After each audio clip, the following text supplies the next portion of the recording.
میں اب پھر ایک بار اپنے ملک کے لوگوں سے مخاطب ہو کر یہ کہتا ہوں، مسلمانوں سے کہتا ہوں ایک بات کہ ان واقعات کے ذریعے سے، ان واقعات کا یہ فائدہ اٹھاؤ کہ میرے پیاروں، میرے عزیزوں، واپس آ جاؤ، دامن مصطفیٰ سے لپٹ جاؤ۔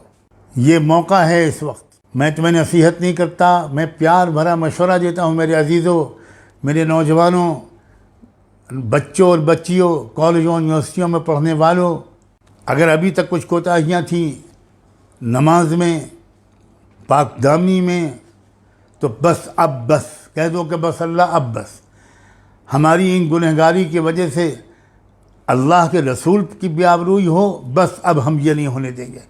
میرے عزیزوں، میرے پورے ملک کے مسلمانوں تک کم سے کم خدا کرے میری یہ بات پہنچ جائے، اور خدا اس کو جنت الفردوس میں جگہ دے جو اس کمزور شخص کے اس پیغام کو کم سے کم ایک ایک مسلمان تک پہنچا دے۔ ورنہ میری تمنا تو یہ ہے کہ میرا یہ پیغام نپل شرما تک بھی پہنچے۔